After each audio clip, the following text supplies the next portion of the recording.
നമ്മുടെ പൂർവികരായ മനുഷ്യർ അറിഞ്ഞോ അറിയാതോ ചെയ്തിട്ടുള്ള ചില കാര്യങ്ങൾ പിൻതലമുറകൾക്ക് വലിയ ഭാരമായിട്ട് മാറിയിട്ടുണ്ടെന്ന് നമുക്ക് കാണാൻ സാധിക്കും. അവയാണ് ആചാരങ്ങളായും ചടങ്ങുകളായും മതനിയമങ്ങളായുമൊക്കെ അനുവർത്തിക്കാൻ പുരുഷന്മാർ, സ്ത്രീകളും ഉണ്ട് എങ്കിലും പുരുഷന്മാർ പ്രത്യേകമായിട്ട് നിർബന്ധിതമാകുന്നത്. അതിന് ആ നിയമങ്ങൾ അനുസരിക്കേണ്ടി വരുന്നതിൻ്റെ ഭാഗമായിട്ട് പുരുഷന്മാർക്ക് പലപ്പോഴും ഒരുപാട് തെറ്റുകൾ ചെയ്യേണ്ടതായിട്ട്, പ്രത്യേകിച്ചും സ്ത്രീകളോടും പെൺകുട്ടികളോടും ഒക്കെ തെറ്റുകൾ ചെയ്യേണ്ടതായിട്ട് വരാറുണ്ട്. സിസ്റ്റം പുരുഷനുണ്ടാക്കുന്ന അതൃപ്തിയുടെയും അമിതഭാരത്തിൻ്റെയും ഫലമായി അവർ സ്വന്തം കുട്ടികളെ ഉൾപ്പെടെ ഭാര്യയെയും കുട്ടികളെയും ഒക്കെ കൊന്നുകളയുന്നതിൻ്റെ ധാരാളം സംഭവങ്ങൾ സമൂഹത്തിൽ നടക്കാറുണ്ട്. നമ്മൾ ആ നടക്കുന്ന സംഭവങ്ങളുടെ ഒരു വളരെ ചെറിയ അംശം മാത്രമേ നമ്മൾ അറിയുന്നുള്ളൂ. അത്തരത്തിൽ നമ്മുടെ കേരളത്തിലും കേരളത്തിന് വെളിയിലുമൊക്കെ ആയിട്ട് ധാരാളം സംഭവങ്ങൾ നടക്കുന്നുണ്ട്. ഇങ്ങനെ ചെയ്യാനായി പുരുഷന്മാരെ നിർബന്ധിതമാക്കുന്നത് ജാതിമത സമുദായങ്ങൾ പുരുഷനിലുണ്ടാക്കുന്ന സമ്മർദ്ദമാണെന്നുള്ളതും നമുക്ക് സൂക്ഷ്മമായി നോക്കിയാൽ മനസ്സിലാക്കാൻ പറ്റുന്ന കാര്യമാണ്. അങ്ങനെ സ്വന്തം ഭാര്യയെയും പെൺകുട്ടികളെയും കൊന്നുകളഞ്ഞതുമായി ബന്ധപ്പെട്ട് ഈ സംഭവം വളരെ വർഷങ്ങൾക്ക് മുമ്പ് തന്നെ ഞാൻ നിരീക്ഷിക്കുന്നതും മനസ്സിലാക്കുന്നതുമായ ഒരു കാര്യമാണ്. നമ്മുടെ സമൂഹത്തിൽ പലരും പറയും അച്ഛന്മാർക്ക് പെൺമക്കളോടാണ് ഇഷ്ടമെന്നൊക്കെ പറയുന്നതൊക്കെ അതൊരു പുരുഷാധിപത്യത്തിൻ്റെ ഒരു കളങ്ക കാഴ്ചപ്പാടിലൂടെയുള്ള ഒരു സംസാരം മാത്രമാണെന്നും യഥാർത്ഥത്തിൽ പുരുഷന്മാരെല്ലാം ആൺകുട്ടികളെയാണ് ഇഷ്ടപ്പെടുന്നതെന്നും ഉള്ള സത്യം എന്നേ ഞാൻ തിരിച്ചറിഞ്ഞിരുന്ന ഒരു സംഗതിയാണ്. നമ്മുടെ ഈ സമൂഹത്തിൽ കേൾക്കുന്നതൊന്നും യാഥാർത്ഥ്യങ്ങളല്ലെന്നും ഒക്കെ എന്താണോ ഒരു പുരുഷാധിപത്യ സമൂഹത്തിൽ പുരുഷന് വേണ്ടിയിട്ട് പുറത്തറിയിക്കാൻ ഉദ്ദേശിക്കുന്ന കാര്യങ്ങൾ അതുമാത്രമാണ് നമ്മൾ അറിയുന്നതെന്നുമാണ് ഞാൻ മനസ്സിലാക്കിയിട്ടുള്ളത്, ഞാൻ നിരീക്ഷിച്ചിട്ടുള്ളത്. ഇതേക്കുറിച്ച് വിശാൽ മീഡിയ ഒരു റീൽ ചെയ്തിരിക്കുന്നത് ഞാൻ കാണാനിടയുണ്ടായി. നമ്മളായിട്ട് പറയുമ്പം പലരും അത് അംഗീകരിക്കില്ല. ഒരു പുരുഷൻ തന്നെ അതേപ്പറ്റി അങ്ങനെ ഒരു ചില സംഭവങ്ങളെപ്പറ്റി പറയുന്നത് നിങ്ങളൊന്ന് കണ്ടു നോക്കൂ. 13 വർഷം മുൻപ് സ്വന്തം ഭാര്യയെയും 5ഉം 2ഉം വയസ്സുള്ള 2 പിഞ്ചു മക്കളെയും അതിക്രൂരമായിട്ട് കൊലപ്പെടുത്തിയ മുഹമ്മദ് യൂസുഫ് എന്നുള്ള മലപ്പുറം അരീക്കോട്ടുകാരനെ പോലീസ് പിടിച്ചപ്പോൾ വല്ലാതെ കരഞ്ഞ് തളർന്ന് വിശ്വസിക്കാനാവാതെ ഹൃദയം നൊന്ത വേദനയിൽ കരഞ്ഞ 2 മക്കളും ഒരു പെണ്ണുമുണ്ട്, ഒരു യുവതി, ഇയാളുടെ ഭാര്യ. അതായത് ഈ മുഹമ്മദ് യൂസുഫിനെ പോലീസ് പിടിച്ച എങ്ങനെയാണെന്ന് നിങ്ങൾക്കറിയോ? എന്തൊക്കെ കുതന്ത്രങ്ങൾ ഒരുക്കുമ്പോഴും പടച്ചറബിൻ്റെ ഒരു തീരുമാനം, അള്ളാഹുവിൻ്റെ ഒരു അപാരമായ ഒരു ഹിക്മത്തുകൾ നോക്കി ഈ മനുഷ്യനെ പോലീസ് പിടിച്ചപ്പോൾ ഇയാൾക്ക് ബാംഗ്ലൂർ ഒരു യൂബർ ടാക്സി ഡ്രൈവറാണ്. ഇയാൾ വളരെ നന്നായിട്ടൊരു കൊൽക്കത്തക്കാരിയായ ഒരു പെണ്ണിനെ കല്യാണമൊക്കെ കഴിച്ച് വലിയ ഈമാനിയൊക്കെ അതിൽ 2 മക്കളൊക്കെ ആയിട്ട് സുഖമായിട്ട് കഴിയാണ്. എന്നും ഇയാൾ ഊബർ ടാക്സി ഓടിക്കും, അതിൽ നിന്ന് കിട്ടുന്ന വരുമാനം നേരെ ഭാര്യയ്ക്ക് കൊടുക്കും, നല്ല സുഖസുന്ദരമായിട്ട് കഴിയാണ്. ഇയാൾ മനസ്സിലാക്കിയത് തൻ്റെ ഭാര്യ സാബിറ 39കാരിയും 5 വയസ്സുള്ള ഫാത്തിമ നിധിയെയും ഫാത്തിമ ഫിദിയെയും ഒക്കെ കൊന്നപ്പോൾ ഇതോടുകൂടിയൊക്കെ അവസാനിച്ചതൊന്നും ഇനി പോലീസ് പിടിക്കൂല എന്നാണ്. ഇയാൾ അറസ്റ്റ് ചെയ്തപ്പോൾ ഭാര്യ കൊൽക്കത്തക്കാരി, പറച്ചോനെ എൻ്റെ ഭർത്താവ് ഇങ്ങനത്തെ ഒരാളാണോ, എനിക്ക് അവിടുത്തെ റേഷൻ കാർഡുണ്ട്, ആധാർ കാർഡുണ്ട്, പേരൊക്കെ മാറ്റിക്കണ ഇയാൾ മുഹമ്മദ് യൂസുഫ് ഷെരീഫ്, ശരിക്കും പേര് മുഹമ്മദ് ഷെരീഫ് എന്നുള്ളൂ, ഇടയിലൊരു യൂസുഫൊക്കെ ചേർത്ത് നല്ല ആളുകളോടൊക്കെ നല്ല സ്നേഹവും നല്ല ബഹുമാനവും ഫുള്ള് നിസ്കാരമൊക്കെ ആയിട്ട് അവിടെ ഒരാൾക്കും ഇയാളൊരു കൊലപാതകയാണെന്ന് വിശ്വസിക്കാൻ വയ്യ. ഭാര്യ വാവിട്ട് കരയാണ്, തൻ്റെ ഭർത്താവ് ഇങ്ങനത്തെ ആളാണോ? അവർ പാവം കുടുങ്ങി. ഇയാൾ സ്വന്തം ഭർത്താവ് ആദ്യത്തെ ഭാര്യനും കുഞ്ഞിനെയും കൊന്ന ആളാണെന്ന് അവർക്കറിയില്ലല്ലോ. ഇയാളെ പോലീസ് പിടിച്ചൊരു രീതി ഞാൻ ഞെട്ടിപ്പോയി. 2013 ഈ സംഭവം നടന്നത്. അന്ന് ഇയാളെ ഭാര്യ സാബിറ, അന്ന് 39 വയസ്സാണ് ആ സ്ത്രീക്ക്, മരണപ്പെടുമ്പോൾ ഉണ്ടായിരുന്നത്. മക്കൾക്ക് 5ഉം 2ഉം വയസ്സ്. അതിനൊക്കെ ഇല്ലാതാക്കിയിട്ട് ഇയാൾ അങ്ങനെ കുറച്ചു കാലം ജയിലിൽ കിടന്നു, ജാമ്യത്തിലിറങ്ങി. പിന്നെ കേസുമായിട്ട് മുന്നോട്ട് പോവുക. ആ മുന്നോട്ട് പോകുന്നത് 2014, ഒരു വർഷം കഴിഞ്ഞ് ഒരു ഏപ്രിൽ 22-നാണ് ഇയാളെ കാണാതാവുന്നത്. അപ്പോൾ പോലീസിന് മനസ്സിലായി ആൾ മുങ്ങി. അപ്പോൾ ആ സമയത്ത് തന്നെ ഇയാൾ ഈ വിചാരണ നീട്ടിക്കൊണ്ടുപോകാനുള്ള ശ്രമം നടന്നപ്പോൾ കോടതി ഇടപെട്ടിട്ട് ഒരു ഡേറ്റ് വെച്ചു. ആ ഡേറ്റിനുള്ളിൽ വിചാരണ പൂർത്തിയാക്കാനൊക്കെ പറഞ്ഞിരുന്നു. 2014 ഇയാൾ മുങ്ങിയിട്ട് നേരെ മംഗലാപുരത്തേക്കാണ് പോയത്.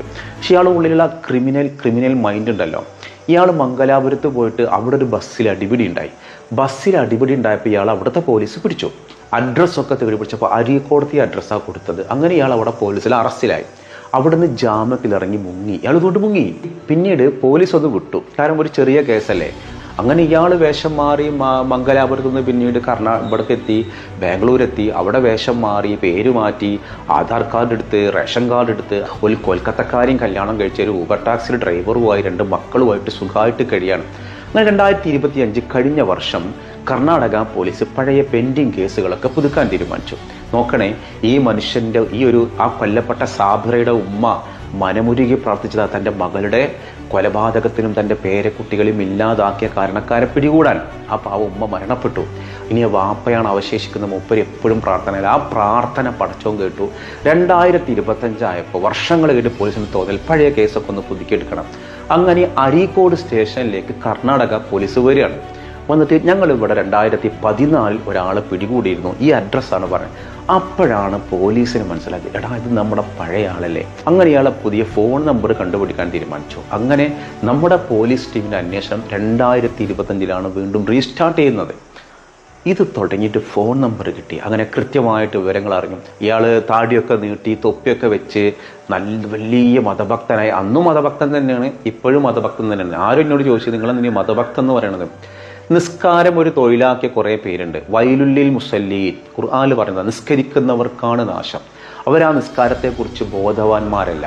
അങ്ങനെ കുറേ നിസ്കരിക്കണവരുണ്ട്. അതിൽ പെട്ടതാണ് ഈ കക്ഷി. അല്ലാതെ ഞാൻ നിസ്കരിച്ചവരെ കുറ്റം പറഞ്ഞൊന്നല്ല. അങ്ങനെ കുറേ പേര് കമൻറ്റ് ഇട്ടു, നിങ്ങൾ ഈ നിസ്കരിച്ചാൽ തെറ്റിയില്ല. നിസ്കരിച്ചാൽ തെറ്റിയും. ഇമ്മാതിരി നിസ്കാരമാണെങ്കിൽ അവർക്ക് നാശമാണെന്ന് ഖുർആൻ തന്നെ പറഞ്ഞത്, ഞാൻ പറഞ്ഞതല്ല, വിശുദ്ധ ഖുർആനിലുള്ളതാണ്. അങ്ങനെ പോലീസ് അന്വേഷിക്കുമ്പോൾ പഴയ ആൾ തന്നെയാണ്. ഇവരറിയാതെ ഊബർ ടാക്സിയിൽ ഇവരുടെ കാറിൽ കയറി വിഷയങ്ങൾ സംസാരിച്ചു. അങ്ങനെ കേരളക്കാര്യങ്ങൾ ചോദിച്ചു. കേരളക്കാരും ചോദിച്ചേക്ക് ഇയാളും മിണ്ടണില്ല. പോലീസുകാർ ടാക്സിയിൽ യാത്രക്കാരെ പോലെ കയറിയിരിക്കണേ. അങ്ങനെ പോലീസ് ഇത് കൺഫേം ആക്കാണ്. തെളിവുകളൊക്കെ ശേഖരിച്ചാലേ പിടിക്കാൻ പറ്റുള്ളൂ. അങ്ങനെ ഇയാളുടെ പഴയ രക്തസാമ്പിളുകളൊക്കെ ഉണ്ടല്ലോ പണ്ട് പിടിച്ച്, അതൊക്കെ കറക്റ്റാക്കിയിട്ട് വെച്ചിട്ട് എന്ത് ചെയ്തു, മുഴുവൻ തെളിവുകളും ശേഖരിച്ചിട്ട് വീട്ടിൽ നിന്ന് പൊക്കി. അപ്പോഴാണ് ആ കൊൽക്കത്തക്കാരിയായ ഭാര്യ അറിയുന്നത്, തൻ്റെ ഭർത്താവ് മുൻ ഭാര്യയെ അതിക്രൂരമായിട്ട് കൊന്നുകളഞ്ഞൊരു കൊടും ക്രിമിനലാണെന്നുള്ള. പാവം നിസ്സഹായതോടുകൂടി ആ യുവതിയുടെ കരച്ചിൽ. ആ മക്കൾ പാവം എന്ത് പഴച്ചു, അതിലും 2 മക്കളുണ്ട്. ഇതൊന്നും നമ്മുടെ നാട്ടിൽ ആദ്യത്തേതല്ല. അപ്പം മുഹമ്മദ് അസ്ഹറുദ്ദീൻ എന്ന് പറഞ്ഞ ഒരാൾ, അയാളുടെ ഭാര്യ 2 പെൺമക്കൾ, 3ാമത്തെ ഒരു കുട്ടീനെ ഗർഭിണിയാണ്. ഒരു ദിവസം ഇയാൾക്ക് വലിയ സമ്പന്നനാണ്. ഇയാളുടെ റിസോർട്ടിൽ ഈ ഭാര്യയും 2 മക്കളും എന്ത് ചെയ്തു, വെള്ളത്തിൽ മുങ്ങി മരിച്ചു. ഇയാൾ പോലീസിനോട് പറഞ്ഞത് എന്താണ്, പാവം അവർ കാൽവഴുതിയിട്ട് സ്വിമ്മിംഗ് പൂളിൽ വീണതാണ്. അങ്ങനെ പെട്ടെന്ന് ഞാൻ കുറേ രക്ഷിക്കാൻ ശ്രമിച്ചു. നോക്കുമ്പോൾ CCTV ഓഫാണ്. ഈ റിസോർട്ട് ഇയാൾ തന്നെയാണ്. റിസോർട്ട് പോലീസിന് ആദ്യം അറിയില്ലായിരുന്നു റിസോർട്ട് ആരുടേതാണെന്ന്. അപ്പോൾ ഈ അന്വേഷണത്തിൽ ഇയാളെ മനസ്സിലായി.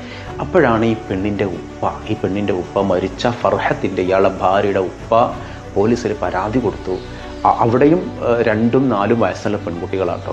എൻ്റെ മകളെ കൊന്നതിൽ സംശയമുണ്ട്. അങ്ങനെ പോലീസ് അന്വേഷണം നടത്തിയപ്പോൾ ഇയാൾ പറയാണ്, ഞാൻ കൊന്നതാണ്. എങ്ങനെയാണ് കൊന്നത്? ഇയാൾക്ക് പെൺമക്കളെ ഇഷ്ടമല്ല. ആദ്യത്തേത് പെൺകുട്ടിയായി ഇയാൾ സഹിച്ചു, 2ാമത്തേത് പെൺകുട്ടിയായി സഹിച്ചു, 3ാമത്തെ ഗർഭിണിയായപ്പോൾ പെൺകുട്ടിയാവുമെന്ന് കരുതിയിട്ട് അബോർഷൻ നടത്തി, 4ാമത്തെ അബോർഷൻ നടത്തി, 5ാമതും ഈ പെണ്ണ് ഗർഭിണി. എന്നാൽ ഇയാൾക്ക് ഈ പരിപാടി നിർത്തിക്കൂടെ? പെണ്ണുങ്ങൾ ഇരുന്നിട്ട് കുട്ടി ഉണ്ടാവണേന്ന് കരുതി ഉണ്ടാവണതല്ലല്ലോ, മറ്റാളും കൂടി സഹായിക്കേണ്ടേ? അപ്പോൾ 5ാമത്തെ അബോർഷൻ, പിന്നെ 3ാമത്തെ അബോർഷൻ ഈ പെണ്ണ് സമ്മതിച്ചില്ല. അപ്പോൾ എങ്ങനെയെങ്കിലും ഇല്ലാതാക്കണം. ആൺകുട്ടികൾ മതി. പെൺകുട്ടിയും ആൺകുട്ടിയൊക്കെ തരുന്നത് പടച്ചോനല്ലേ. കോലം കൊണ്ട് വലിയ ഹന്തൂരിട്ട് നടന്നത് കൊണ്ടൊന്നും ഇസ്ലാമാവൂല. എന്നിട്ട് സ്വിമ്മിംഗ് പൂളിൽ കൊണ്ടുവന്ന് ഉന്തിയിട്ടിട്ട് കൊന്നു കളഞ്ഞതാണ്. ആരെ? ജന്മം നൽകിയ 2 മക്കൾ. ആ സമയത്തും ആ മക്കൾ പാന്ന് വിളിച്ച് കരഞ്ഞിട്ടുണ്ടാവൂലേ. ഇപ്പോൾ ഇത് ഈ ഒരു മുഹമ്മദ് ഷെരീഫ് എന്ന പേരുള്ള ഇയാളെപ്പോലെ നമ്മുടെ ചുറ്റും വേറെയും ആളുകളുണ്ട്, ഒരു തരത്തിലും കരുണയില്ലാത്ത ആളുകൾ. ഇപ്പോൾ ഇന്നലെയാണ് ഇതേ മനുഷ്യന് മുഹമ്മദ് ഷെരീഫിനെ, നമ്മുടെ നാട്ടുകാരൻ മുഹമ്മദ് ഷെരീഫിനെ പിടിച്ചെന്നാണ് തെലങ്കാനയിൽ ആരെ പിടിച്ചത്? ഈ മുഹമ്മദ് അസ്ഹറുദ്ദീനെയും പിടിച്ചത്. സെയിം സംഭവം. നമ്മുടെ നാട്ടിലും അങ്ങനെ കുറേ ഉണ്ടായിരുന്നു. പെൺകുട്ടികൾ പ്രസവിച്ചതിന് ഇപ്പോൾ എത്രത്തിന് മൊഴി ചൊല്ലിയിട്ടുണ്ടെന്ന് അറിയോ? ഈ വീഡിയോ കാണുന്ന ആർക്കെങ്കിലും അങ്ങനത്തെ അനുഭവമുള്ളവരുണ്ടോ? ജനിക്കുന്നത് പെൺകുട്ടിയാണെങ്കിൽ ഭർത്താവിൻ്റെ അനിഷ്ടം, ഭർത്താവിൻ്റെ മുഖങ്ങൾ ഇങ്ങനെ നിൽക്കും. ഇതിങ്ങനെ ഒരു ഫാക്ടറിയാണ്, ഇവിടുന്ന് ഇങ്ങനെ എടുത്തു കൊടുക്കാനുള്ള. എനിക്ക് പെൺകുട്ടി എന്ന പെൺകുട്ടി, എനിക്ക് ആൺകുട്ടിയാണ് ആൺകുട്ടി, അങ്ങനെ എടുത്തത് പഠിച്ചോണ്ടിരുന്നതാ. ഇത് നമ്മുടേതുള്ളത് X ക്രോമസോമും Y ക്രോമസോമും ഒക്കെ ആണിൽ നിന്ന് വരുന്ന സാധനങ്ങളാണ്. പെണ്ണിന് ഒരു റോൾ, ശാസ്ത്രീയ ഒരു റോള് പെണ്ണിനില്ല. റോളൊക്കെ ഉള്ളത് ആണിന്. പക്ഷെ പഴി മുഴുവൻ കേൾക്കൽ ആർക്കാണ്? ഈ ഒരു പെണ്ണിനായിരിക്കും. കാരണം പണ്ട് ഒരുപാട് പെണ്ണുങ്ങളെ പ്രസവിച്ചത് പെൺകുട്ടിയാണെന്ന പേരിൽ മൊഴി ചൊല്ലിയ കേസ് നമ്മുടെ നാട്ടിൽ ഉണ്ടായിട്ടുണ്ട്. കാരണം മൊഴി ചൊല്ലിയാൽ വേറെ കിട്ടും എന്നുള്ള ഉറപ്പുള്ളത് കൊണ്ടാണ്, കിട്ടും എന്നുള്ള ഉറപ്പുള്ളതുകൊണ്ടാണ് കെട്ടി നടക്കുന്ന കുറേ ആൾക്കാരുണ്ടായത്. അപ്പോൾ ഒക്കെ മാറിയിട്ട് ആണുങ്ങൾക്ക് നല്ല മനസ്സിലായി, പെണ്ണുങ്ങൾ പഴയ പെണ്ണ് നല്ല വിദ്യാഭ്യാസം നേടി അത്യാവശ്യം ബോധം വെച്ചാൽ ഈ കളി നടക്കൂല. അതുകൊണ്ട് തന്നെ പണ്ടെന്നെ ഇവർക്ക് വിദ്യാഭ്യാസം കൊടുക്കാൻ ആണുങ്ങൾക്ക് പേടിയും മടിയുമായിരുന്നു. അതിനവർ പല ടൂളും കൊടുത്തു. ഹറാമാണ്, എഴുത്തും വായനയും പഠിക്കാൻ പാടില്ല, പ്രേമലേഖനം എഴുതും. ഞാൻ അതിന് മുമ്പ് കേട്ടതാണ് ഒരു ഉസ്താദിൻ്റെ ഭാഗത്ത്, പെണ്ണുങ്ങൾ എഴുത്തും വായനയും പഠിച്ചാൽ പ്രേമലേഖനം എഴുതും, നാട് നശിക്കും, അതുകൊണ്ട് ഒരു എഴുത്തും വായനയും പഠിക്കേണ്ടത്. അതുപോലത്തെ ഒരു കുറ്റവാളിയെ ഇനിയും ജയിലിൽ നമ്മുടെ നികുതി പണം കൊണ്ട് തീറ്റിപ്പോറ്റരുത് എന്നുള്ളതാണ് എൻ്റെ അഭിപ്രായം. കിടന്നവർക്കുള്ള ശിക്ഷ നടപ്പിലാക്കണം. ഇത് ജയിലിൽ കിടന്നിട്ട് കുറേ ജോലിയും ചെയ്ത് കുറേ കാശും സമ്പാദിച്ചിട്ട് എന്ത് കാര്യം? അപ്പോൾ ഞാനെന്ന് ചോദിക്കുന്ന ഒരു ചോദ്യം, ഈ സ്വന്തം ഭാര്യയെ ഇതുപോലെ ക്രൂരമായിട്ട് വേറൊരു കല്യാണം കഴിക്കാനും ഇൻഷുറൻസ് കിട്ടാൻ വേണ്ടിയും കൊലപ്പെടുത്തിയ ഈ നരാധമൻക്ക് ജയിലിൽ തീറ്റിപ്പോറ്റേണ്ടതുണ്ടോ? എന്ത് ശിക്ഷയാണ് നിങ്ങളൊരു ജഡ്ജിയാണെങ്കിൽ കൊടുക്കുക?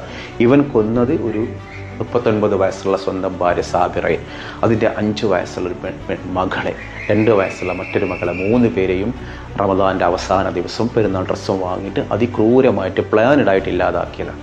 ഇവന്മാർക്ക് ഇനി നമ്മൾ ജയിലിൽ ഇങ്ങനെ കിടന്നിട്ട് നല്ല മട്ടൻ കറിയും നല്ല ചിക്കനും മീനും എന്താ പറയുക ബീഫ്, പെരുന്നാൾക്ക് ബീഫൊക്കെ കിട്ടും ഇവർക്ക് കിട്ടാം. ഈസ്റ്ററിന് നല്ല സംഭവം കിട്ടും, ഇന്ന് ഈസ്റ്ററാണല്ലോ. അപ്പോൾ അങ്ങനെ കിടന്നിങ്ങനെ തീറ്റിപ്പോറ്റി വളർത്തണം, അതോ ഒരു മാസത്തിനകം ശിക്ഷ നടപ്പിലാക്കണം? എന്താണ് നിങ്ങളുടെ അഭിപ്രായം? എന്താണെന്നാണ് ചോദ്യം. ആ ഉത്തരവാണ് നിങ്ങൾ കമൻറ്റ് ചെയ്യേണ്ടത്. മറ്റൊരു ദിവസം മറ്റൊരു വീഡിയോയുമായി വീണ്ടും കാണാം.